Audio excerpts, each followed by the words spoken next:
and then go toss the link to this live into the old one in case people are still hanging out. All right. Sorry about that. Social Live is a third-party platform that we use, and at times it can be a little wonky. Right now, you can't actually publish directly to LinkedIn. So there's like a couple different apps. So what's going on, everyone? I know a lot of people are just going to be joining or coming over. Apologies on the technical glitch. It happens sometimes, but it's Monday. We've got, I think literally there's like 4 weeks left that are like non-holiday weeks. So I wanted to do kind of an old school format where just talking about questions, I get tens, sometimes hundreds of questions a week. And so wanted to kind of do an AMA format. I've got some questions from other people that have already posted, which is awesome. And then I'll try to go in and tackle some questions that I think are super, super interesting. So make sure, drop your questions in the comments. I'll make that kind of PSA a few times. But the first question I got here was Richard Smith. Topic of discussion. Here's what I'm going to do for everyone. I'm going to copy and paste this so you all can see it. This is his question on the other live stream. So I'll paste it in here. This is a question from Mr. Richard Smith. Topic of discussion right now in our company, how we split content creation efforts between LinkedIn, driving people to a lead magnet, for example, versus a thoughtful post, or just blogs for the website, which is SEO. Feeling as attraction on LinkedIn is so powerful, but feels remiss to not give the website or organic reach the right amount of love. So this for me is one of the most important trends to think about around becoming a creator on LinkedIn, and how B2B brands should really start to think about like their digital presence as a whole. And so for me, you have to think of this as value, value, value, ask, value, value, value, ask, value, value, value, ask. So you shouldn't be overly focused on, just ask, ask, ask. So to me, when I think about this process, I'm thinking, 10 to 1. So this is Richard's question here. So for me, it would be, just driving, the interesting part here actually that I want to call about is the choices are driving people to a lead form or driving to a blog. I would like to offer up a third alternative, which is just posting something thoughtful to add value to your audience. That to me is one of the most important, if not the most important. So you should be doing like 7 to 10 values to every 1 or 2 lead magnet or blogs. The other thing is, if you're going to do the blog, just put the blog in the comments, because then it will not crush engagement. So you could do thoughtful posts and then maybe highlight some things within the blog, and then go ahead and toss the link to the blog in the comments. So that would be my thought. If you are posting on LinkedIn, make sure to not like overly saturate it with like lead forms or kind of like your own stuff, your own blogs. Focus on just adding value in your industry. So that would be my 2 cents there. Some of the other questions that we've got from the week. Remember, everyone, please drop your questions. We're trying to end Q4. I know that it's a really busy time. It's hectic for a lot of people. What are your most burning sales questions? What are the things that are, I'm trying to get deals over the finish line. I'm trying to get my team motivated to finish the year strong. So let me know your top questions. If you hear something you like, make sure to hit the like button. I always appreciate that. It always helps me to kind of know like, hey, is this content resonating? I'll go deeper. So question we got prior is, how would you go about selling your higher quality product that's more expensive than a competitor's? Right. So a lot of people really feel like, I see a lot of sellers who sometimes are even just nervous to pitch larger products. And I think the key is if you anchor it in the business outcome, life becomes a lot easier. So if you are asking the right questions in the discovery, you're understanding and clarifying, you're understanding business objectives, then what your cost is in relation to the impact you're going to have. And so if you're struggling with cost, if you're struggling with discounting, 9 times out of 10, when we think about it, the work we do with our clients and when I talk to folks, it's it's that you don't have the bigger picture, like here's the business impact. And so the price can seem high or people are less confident. So that would be my first advice, is that if you're selling a higher quality product, something that's more expensive, then you have to do an amazing job of understanding business impact and really understanding not just like an ROI calculator. That's not what I'm talking about. I'm talking about a mix of like the business impact and then maybe some type of ROI.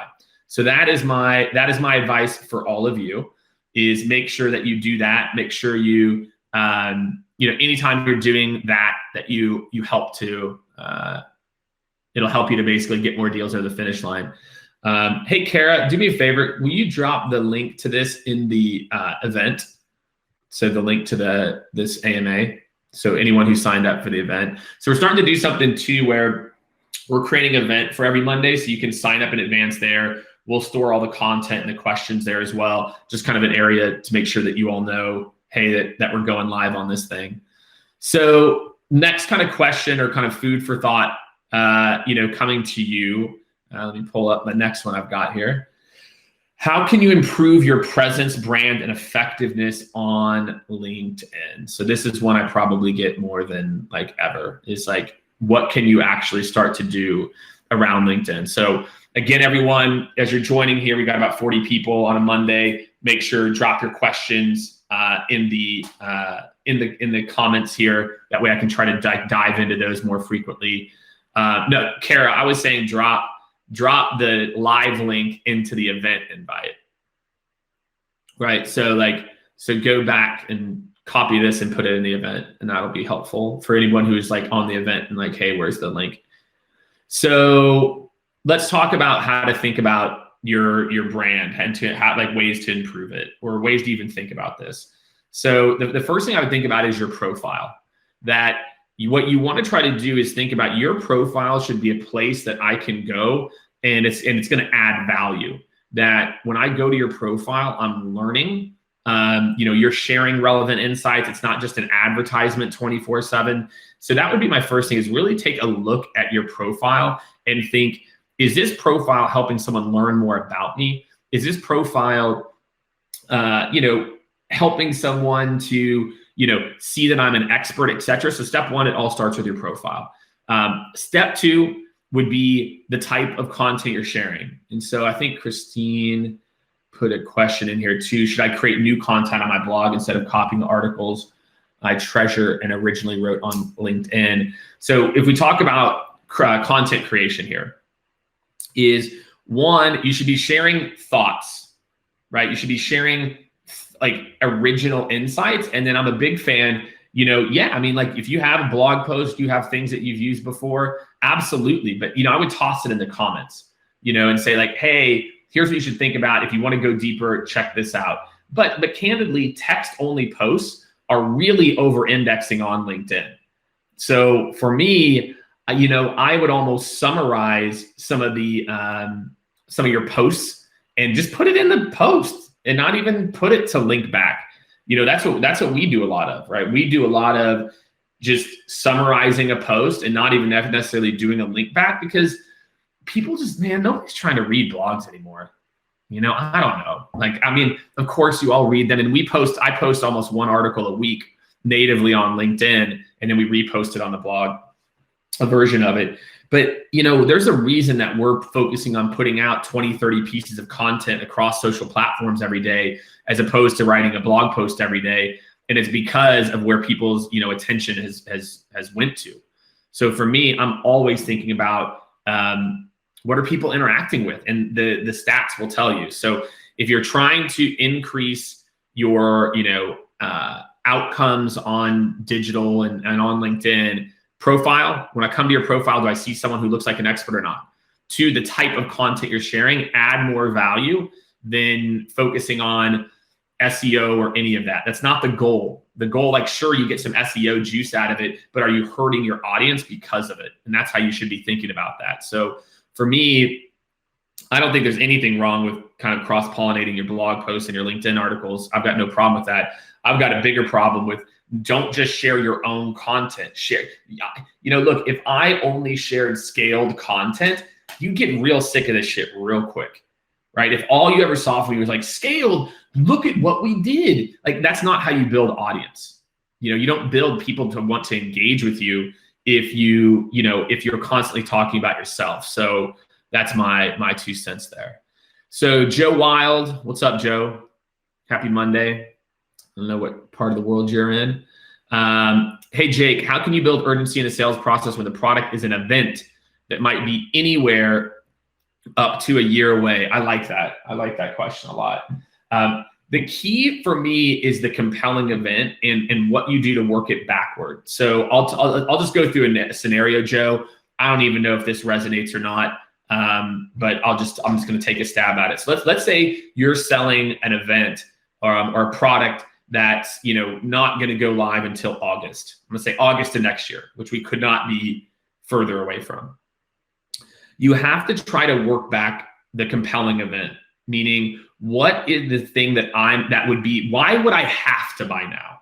So like, let's say it's an event, and I'll just take an example because these people sweat us all the time. There's companies like Frost & Sullivan. What's the other one that always hits me up? And I'm more interested in actually working with them. There's a couple others that they have these like big lead gen events that have like CROs and VPs of sales. And if their salesperson approached me like this and said, Jake, look, the event's in August.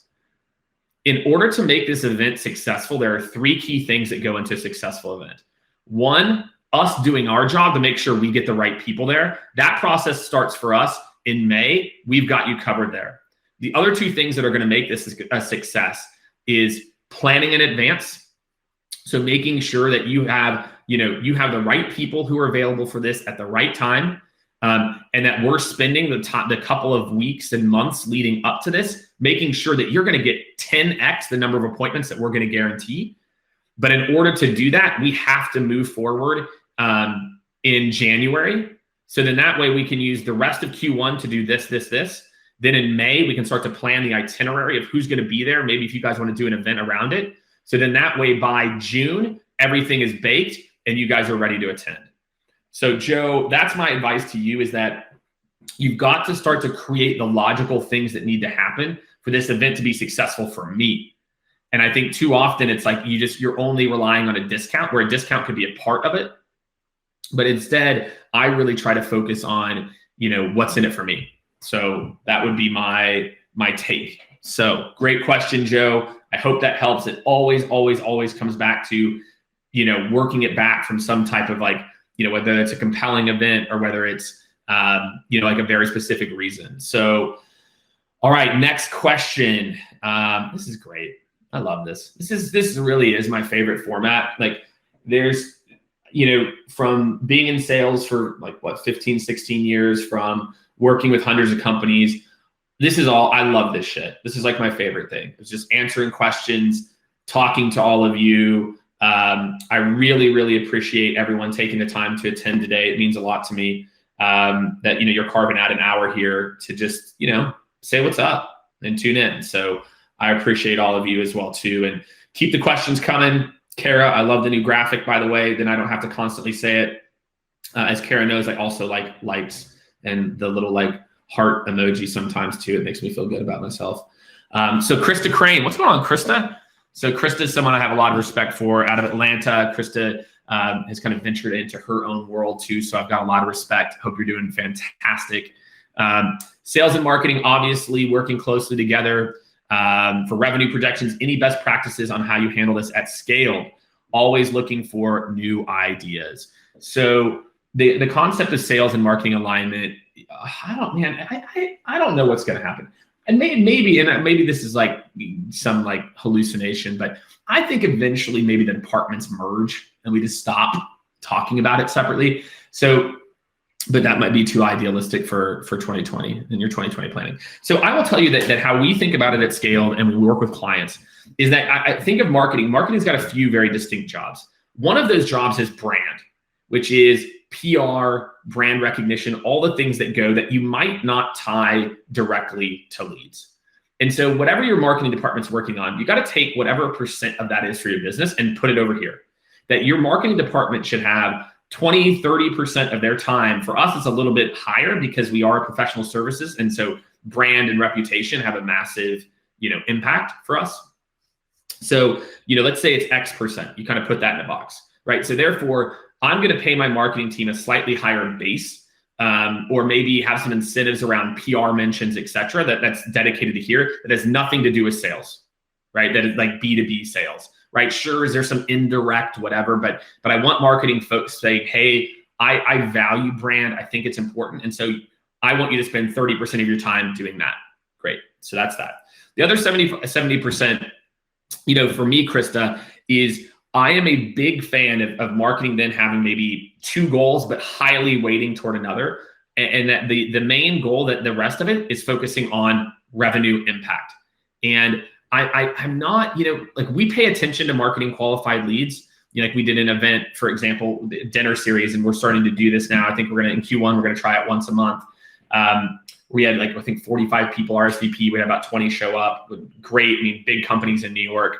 And so for that, that's a direct lead gen activity where, we're looking for revenue, we set kind of a lead goal, but that's not how our marketing team is KPI. They're KPI'd on revenue, and revenue influence from marketing. So that's my best advice, Krista, is I think marketing and sales can never be truly aligned unless everything moves toward caring about revenue.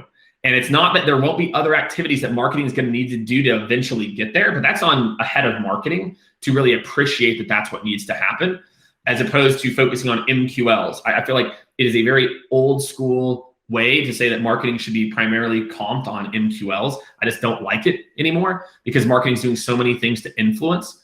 And so that would be my 2 cents, that carve out the time that you think your marketing team should be spending on PR and brand.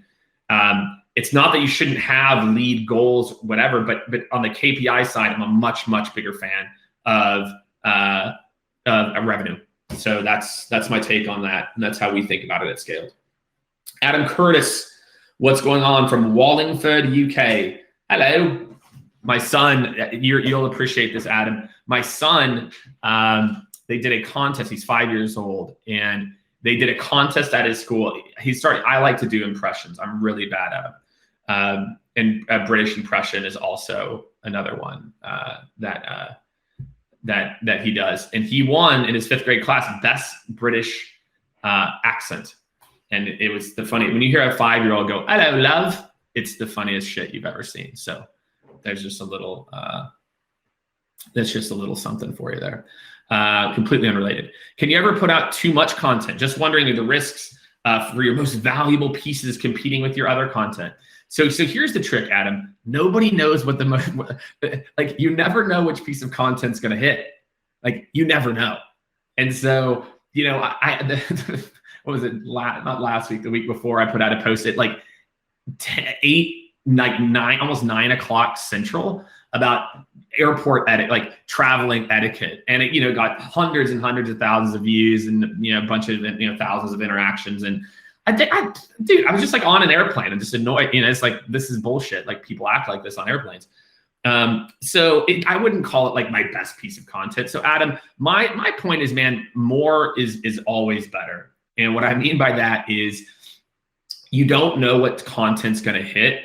It just because it's valuable to you doesn't mean any other person's going to think it's valuable. And I'll tell you where this really drove home for me is last May, we did a ebook on GDPR. So we did an ebook on summarizing it for sales and marketing leaders. I thought it was the most amazing, valuable piece of content. We put it out in the ether. It did okay. It got a good amount of downloads. But man, the amount of work that we put into it versus the social recognition or kind of overall, it's just not worth it, man. And so we're doing ebooks and things again. But my pitch is, don't overthink it. Put out more content. You don't know what the valuable content's going to be anyway, right? So that's my 2 cents. More. All right. Let's see. Joe, working it back is definitely something I can action. Sponsorship opposed to delegate sales, but putting actionable landmarks. Okay, yeah, that's exactly right. So Joe, you got it right. Again, why do I need to do the sponsorship now versus in 3 months? And there is a reason, I promise you, that I should do it. That'll help me. So just something to think about. So that's cool. So yeah, put out more content. That's it for you, Adam. And I'll work on my accent too. I'll try, you know what I'll try to do? I'll try to see if I can find the video of my son doing the British accent. He also does this really amazing, like Southern, we live in Austin now, and he's figured out how to do a Southern accent. You know, he spent his first, you know, four years of life in Brooklyn. And so he'll say like, hey, Dad, can we have some crab cakes? It's like the best thing on the planet when your 5-year-old says crab. So anyway, so Krista, I'll follow up to yours, pipeline rev contribution. You know, look, again, pipeline contribution, yeah, that should be part of the comp, but still, no, it's deals closed. Like, I feel like we're so scared, you know, you think market, you know, sales is somewhat at the whim of like the brand creation and things that marketing creates. And marketing's got to put some faith in sales and, you know, hold them accountable. But I like part of the revenue being based on revenue. So I'm okay with pipeline creation, but to me, that's still not a big a chunk. As I think best in class marketing is aligned on a bigger chunk of it, you know, brand, pipeline. So you got brand contribution, you know, pipeline contribution and revenue. So I'll just kind of follow up there. Adam, I appreciate you enjoyed the accent. I'll try to keep those coming as well. So Lydia said she was surprised by low engagement on GDPR. Yeah, I know. So was I. I mean, it was like a 10-page. Kara, will you see if you can find the GDPR ebook on the website and share the link? I'll let you judge. I think it was really great. That's just my own personal opinion. But we'll share it there. So let's see, we've got another question here. Richard Smith. Richard, just so you know, man, the last one cut out. So I actually copied and pasted and answered your question in the very beginning. I don't know if you had rejoined, but you can go back and actually see what's happening. So you can go back and actually see the insights there. So let's see what's up next here. We've got Richard, I'll answer your question here. Are we guilty of not being salesy enough on LinkedIn? Are we too ashamed of positioning our product service as a good fit to a problem? We post content about for fear of being labeled a pitcher. Okay, it's a good question. So I think you got to define salesy, and I'm gonna break it into two different buckets. One would be talking about sales and just being very honest about, like, look, sales is about moving people to action. It is not about information giving. If your job is information giver, then I'm gonna pay you $45,000 a year. If you want to make $100,000, you want to make $200,000, and guess what? Your job is sales, and your job is to move people to action. And I think a lot of people don't. So no, I am not ashamed of that whatsoever. I am in sales. My job is to influence people. That is the job. So I'm not ashamed of it whatsoever. So that to me is maybe one bucket of salesy, right? But Richard, the other part of this, which is the content that you share, should not be always about your product. You know, so I'll give you an example here. So like, let's say, you know, myself and Skaled. I don't, you know, we're a sales consulting and strategy company, right? And, you know, that involves digital presence and bleeds into marketing a lot now too. But I don't have to talk about Skaled. I don't have to overly pitch. Instead, I talk about value and value and value. And guess what? Then people come inbound. And every once in a while, I'll plug something we're doing, but it is few and far between. I would seriously challenge you to look through my posts over the last 3 weeks and find anything I'm doing that's like overly promotional. So that would be my thought, Richard. Is like, if you're talking about sales, I think it's okay to talk about this, the truths of sales, but I don't think you should be pitching your product that often. You know, I think you should instead be adding a lot of value that's around the world and the problem set you solve for. So, you know, if you sell a product that's for VPs of operations, you connect with lots of VPs of operations and you share trends in operations. And then guess what? Then I think Richard is really smart. And then I see that Richard does this because every 15 posts, he tells me what he does. And then I come to you. So I think we're too salesy on that aspect, but I have no problem with us talking about sales and what should go into it. So I love that. So keep the questions coming. These are great. I'm loving this. Jera, I apologize if I mispronounce it. Do you think you should pitch several people in the same company or just the decision maker? So this is a really good question. So here's what's an important, Gartner put out a good stat about this. It's in today's modern buyer circle, with a company has, I think if the company has over 200 people, there are at least 7 people involved in the purchase decision. And so what that means for you is pitching to the decision maker is not good enough, right? That the decision makers nowadays, now it's different if you sell to an SMB, and it's different if you have a very low price point. So if you sell to small businesses, there's an owner, and it's $2,000-$3,000 for the year, then yeah, you can sell just to a decision maker. They'll do something with it. But instead, if you sell a higher ticket item, you have to know that those other people are going to be involved in the process as well too. That this owner or this VP or this C-level, they're going to go to their direct reports and say, what do you think? So I think it is a massive, massive mistake if you're not trying to engage other people in the company. I'll give you an example of like what we do at Skaled, and I'll let you kind of like behind the scenes. So like, let's say if we're going after a big piece of business, with a company that might have 1,000 people plus in their sales org, what we will do before we kind of go out is we'll connect with like the frontline leaders. We'll connect with a good amount of people in the sales reps. And what that does is it starts to get them aware of our content and the content that I'm putting out. And in that way, whenever we engage with a VP, there's maybe some awareness there. Whenever they go downstream, to talk to people, they're like, oh yeah, I think I've seen this person's content. So I would say, yes, you should be trying to engage multiple levels.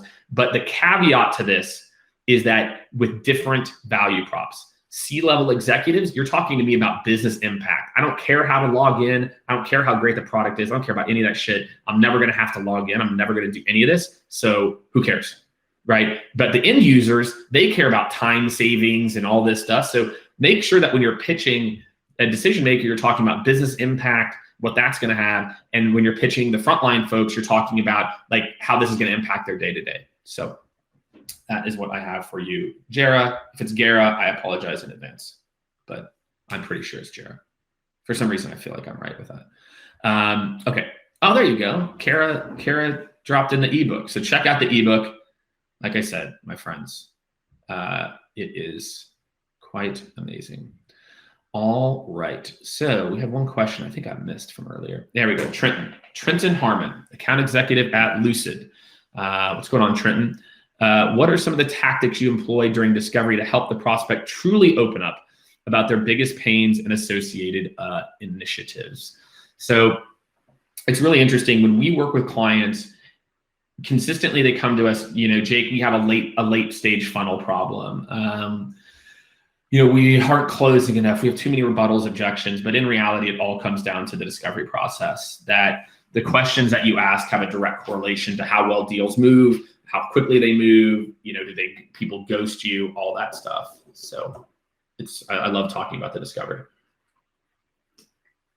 All right, so let me try to answer your question here, which is during the discovery process. So there's a couple of things that I want you to think about. And I'll talk about questioning and listening because the discovery is really about listening. My job is to listen and to try to hear you as a part of this, which is important. So one is always trying to make the questions easy to answer. So I never, ever ask a decision maker or anyone. I never say, what are your initiatives for 2020? What are your goals for 2020? When you ask me as a CEO, and I run a small company, right? We've got like about 30 people. If you ask me and you say, Jake, what are your goals for 2020? I'm like, dude, I have like 800 of them. But instead, if you rephrase that and you say, Jake, what are your top 2 goals for Q1 or Q3 or Q2?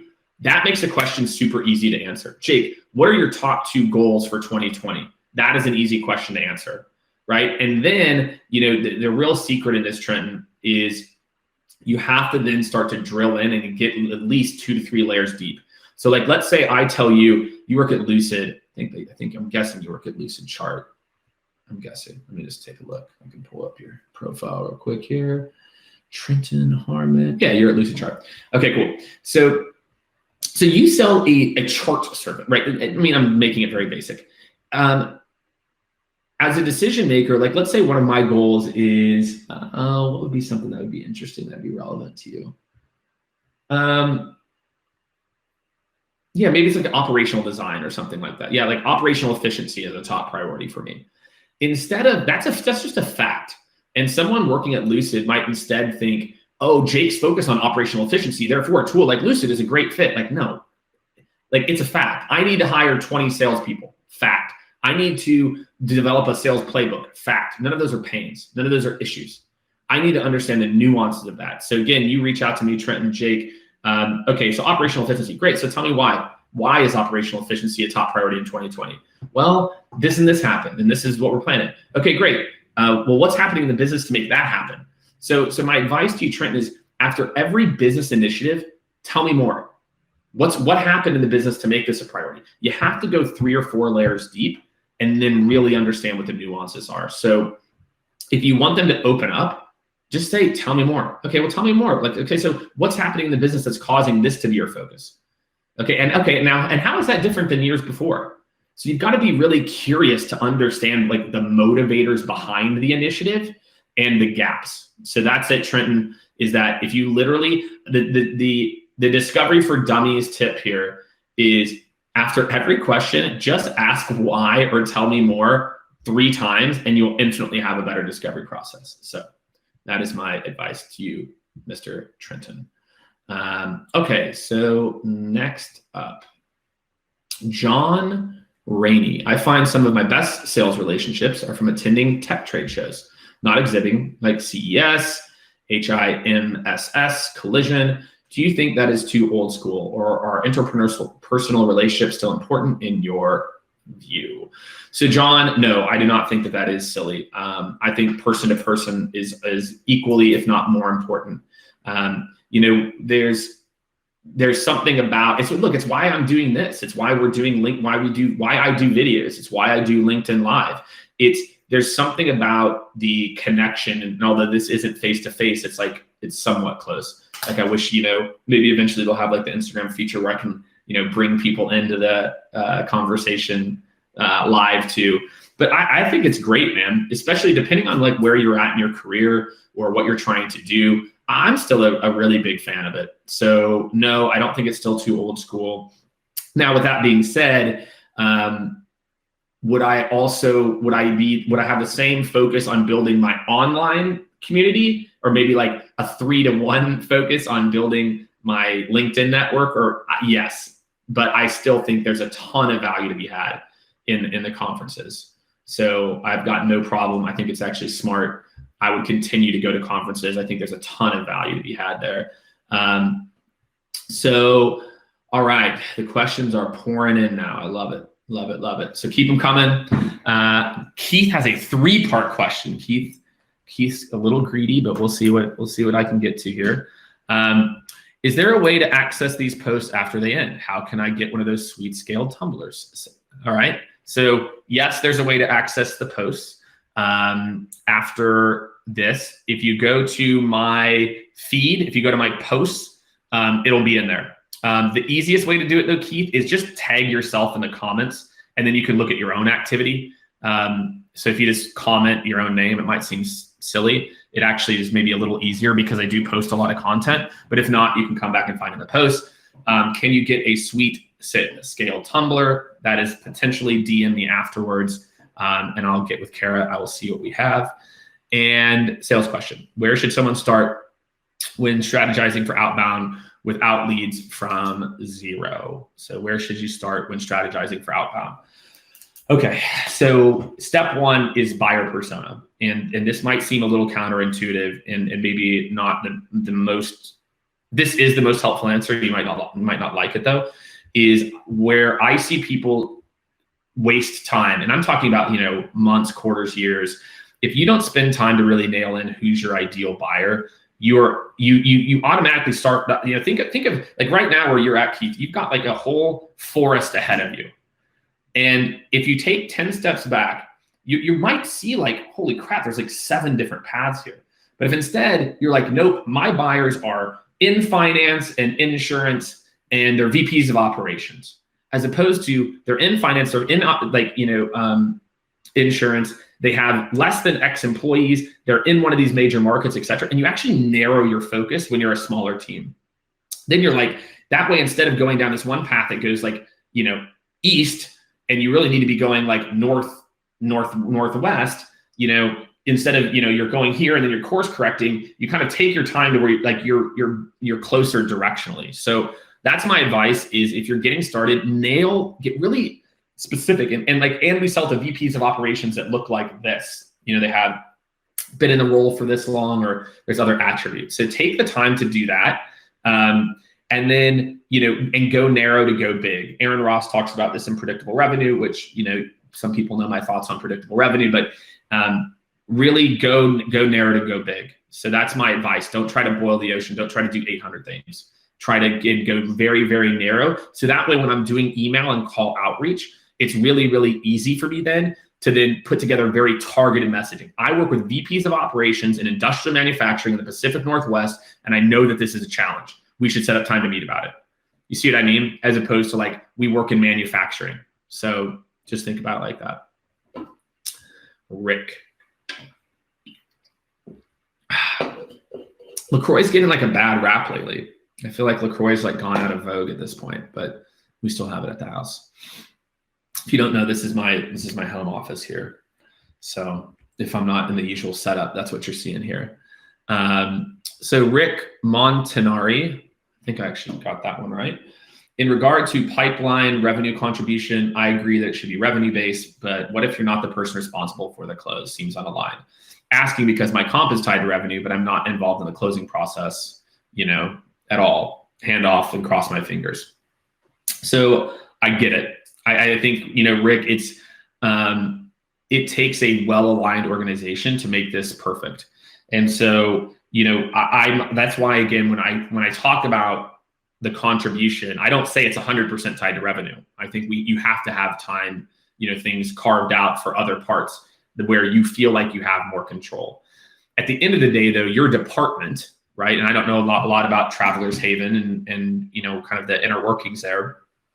Your department should be aligned to hopefully the department you're handing off to get there. So, I think if I'm you, and I don't know what your career path looks like, I would really think about, making sure you're learning the skills that go into closing. You're learning those skills, assuming that's where you want to go. But at the end of the day, look, yes, you might only be tied to generating qualified opportunities, but if none of your qualified opportunities close, Rick, then you're not doing a great job, no matter if your compensation is on qualified opportunities. So look, I get where your head's at.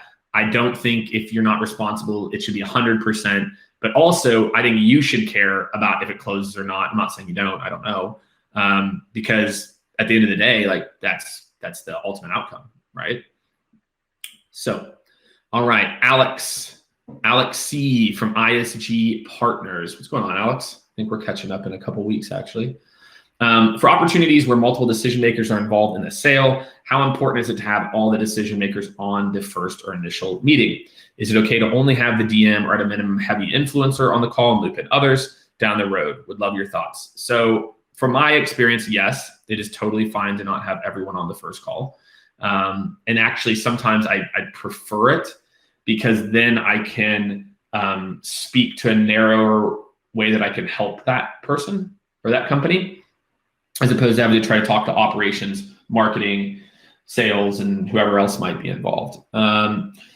So no, I don't think it's that important. But the key is how you set the expectations of who needs to be involved at each subsequent step. So that would be kind of my 2 cents for you. It's I don't think that they all need to be involved in the very first conversation, but I do think you need to set the expectation of who needs to be involved when. So that's my 2 cents. They don't need to be involved, but they can not be. All right, so we are going to do maybe a couple more questions here. It's been a really great, I really love all the questions. We've covered a ton of stuff here. So I'm excited. Make sure, again, if you want to come back to this post, like I told Keith, tag yourself here. It makes it really easy for you to find.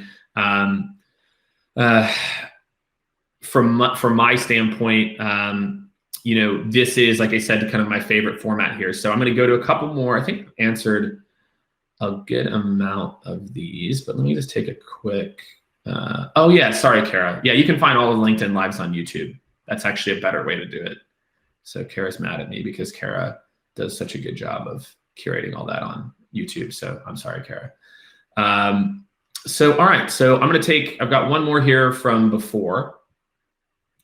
And then if anyone wants to drop in kind of the last question before we kind of wrap up, you can always DM me if you have anything too. I'm happy to hop in there. Let's see. I think this is a good one. This is one that we got from before. What are some tips for managing stress and career burnout in the sales profession? And ways to kind of stay motivated or on top of things. And I'll just kind of take you all through my evolution and kind of sales and sales and marketing. I think you have to be able to disconnect from the outcome, meaning that everything that you do, especially earlier in your career, the first 5-10 years, and even now, I'm 39 now. And so I still look at it this way. I don't get too high when a deal closes or down when a deal doesn't. It's all data points. And I've always been like that. I look at sales as just a giant science experiment that I'm constantly testing hypotheses. And there's a really important, if you know anything about the scientific method, you'll understand that many times when you have hypotheses, you're looking to falsify, not to confirm. And I think so many people in sales, but why they get so uptight or they get so upset is they're always looking to confirm. They're always looking like, I did this and I know it's going to work, or I'm going to go into this meeting and expect everything to go swimmingly. And then it doesn't. And you're like, oh my God, what happened? It's like, as opposed to expecting objections. And that's actually my second point, which would be expectations. But I think that's step one, that if you want to avoid burnout, try to start to realize that if you're great at sales, you're just always learning. I'm learning more what works, what doesn't work. I'm learning from everyone around me, all of those things. So that's my first. The second is expectations. Have an expectation for yourself that you're going to continue to grow. You're going to continue to get better, and that you're going to do your best every single time, and whatever the best might be for you at that time. That you're going to be honest with yourself. And then I think the other thing would be, every deal that doesn't close is my fault. And I think that view is very freeing. I never blame other people. I'm not like, oh, they didn't get back to me. It's like, that's my fault. I didn't show enough value. Or they went with the competition. My fault. Didn't show enough value. Right. And I think that attitude also, and again, I'm not judging. I don't sit there and beat myself up about it. It's much more so I'm just being honest. Like, oh man, I didn't ask that question in discovery. I didn't know that we were in a bake off with 2 other people. I didn't know that Richard needed to sign off. And so I think if you do those 3 things, if you you treat everything like an experiment, you really have no expectations about what should happen or what shouldn't happen, which kind of goes to the other ones. And then, you kind of create this mantra that everything's your fault. Candidly, I feel like it actually reduces a lot of the stress of sales, because I'm always experimenting. I'm always trying new things. And that's kind of my job, not to do whatever else it is. So that's what I got. That's how I prevent it. I went through a period where I didn't take a sick day for, 3 years, almost 2.5 years, I think. So those are some things I've learned. I probably would do that more now. I would take a half day here or there, but I didn't used to do that. But that's kind of my thought. So, okay. All right. So again, make sure before you leave, I'm going to do one last question. Make sure to hit the like button or the hand clap button, or the, maybe the light bulb if you had some moments of enlightenment here. Tag your coworkers. I always love that. Anyone else? I'm happy to do it. Okay. Tahir said, my question about innovation, please. I can't see it anymore. Let me see if I can find it. If you took the time to do it, I want to try to do it. Do me a favor, Tahir, will you repost the question? I can't find it. Actually, here, maybe Kara put it in here. Yeah, I can't find it, so just send it back to me. how'd you score your LinkedIn Live account? That's what Lydia said. We asked. So we just reached out, I think via like their help center. This is like maybe, man, when was it? We've been doing this. We were one of the first 100 people in the world to have access. So that was pretty cool. I think we were like number 89 or something. So we just, there's a, if you Google like LinkedIn Live, there's like a request, and then we like reached out to the people on LinkedIn as well too. So we worked it that way. So let me see here. If he's going to drop his question in, I'll make sure.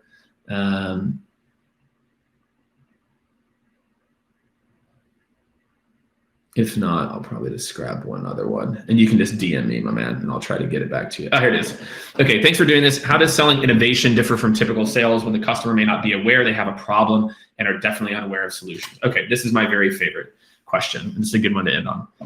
So step one is you have to educate and create the need. So before you can sell anything. So I will give you an example. So, and by the way, just so you know, that's a lot of products. Everyone thinks they're creating a category, et cetera, but so are a lot of other people. So it's not odd that you have to do this. This is very normal, right? You're not like in Salesforce where like the whole category has like been created. So long story short, so step one is, you do your discovery process, and then you have to educate. And by educating, you're talking about the trends that are happening that you peg to and why they're important, and getting them to sign off. There's a great book that I would highly recommend you read called Challenger Sale.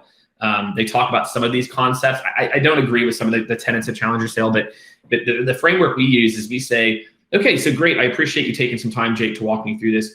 So let's talk a little bit about what we do at Managing Life. So Managing Life, really there's three big trends we're seeing, and I don't know what Managing Life is, so I'm just making things up at this point, is that this, and this are happening in the world, XYZ, blah, blah, blah, all that stuff, right?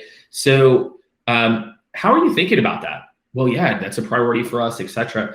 And then we talk about a mega trend. We call that the future state. So we say, look, that's great. So the big trend that a lot of HR leaders I'm talking to are really thinking about in 2020, 2021 is retention of people, that it's more brutal than ever, et cetera. Yeah, how are you thinking about that? Yeah, oh my God, it's brutal. Great. So in order to compete in this new world, you need to do these three things. You need to do this, this, and this, right? That's what we do at Managing Life. We do that. We are the ones that issue you didn't even really know was a top 10 priority. Now you're like, man, maybe I should be paying more attention to this. So that's it. If you want to get more involved, then I would, if you want to like do that, you have to educate to create the need. So that's it. So great. Appreciate you doing this. Before I ever demo, I talk about the world. Let's talk about where the world's headed. So more and more companies are doing this. How are you thinking about that? Yeah, we're thinking about it. But what a lot of aren't thinking about is this future state. And that means you're going to have to do these three things. And guess what? We're the only people that do like those three things. So that's that. Questions are too base level, aren't getting deep enough. Problem that's affecting the person I'm speaking with. Okay. We had one other question from Instagram I'll take real quick. Just said questions are too base level, aren't getting deep enough. I kind of answered this question before, but my advice, for this person is just, they came in from Instagram Live, is really just to always go deeper. Like for me, I think the key is what I did, and I don't know why I did this. When I was like 26, I started to really figure this out. When I go into discovery, all my questions are scripted out. What that allows me to do is be present with the person. I'm not thinking about the next question I'm going to have to ask. So when I ask about your initiative, and I'm not even thinking about what I'm going to pitch you, I'm literally only thinking about what are you asking me, right? I'm really truly listening to understand, not to talk. And I feel like no matter how good you are, if you can't get yourself in that mindset as a seller, you're never going to go deep enough. So that's my advice is, make sure that you are focused. You're there with that person. Have questions written out so you don't have to think about what you're going to ask next. And you can sit and just go with them. So we're trying to do this. We're trying to do this. Okay, great. Tell me more about that. Okay, cool. All right. Yeah, that's interesting. All right. Okay, so what's happening in the business that this is the focus right now? This and this. Okay, great. What else? Priority number 2. Great. Tell me more. Right. So you just have to, I don't know. I'm just a curious person, so that helps. But I wasn't natural. I wasn't always curious. I was like somewhat curious. So yeah, that'll do it. So Really enjoyed this, everyone. I want to thank all of you for tuning in. We had over 100 people at any given time tuned in, which is awesome for a Monday at noon Eastern. So I want to say I really, really appreciate everyone taking the time out. This is literally like one of my favorite formats. I love just like answering the questions. A lot of really, really great questions from everyone. Always, you can feel free to DM me if I didn't get to your question. But I hope this helps. And again, make sure to hit the like button before you head out. Have a great rest of your week, everyone, and an amazing Q4. And happy to, again, answer any other questions if we didn't get to them today.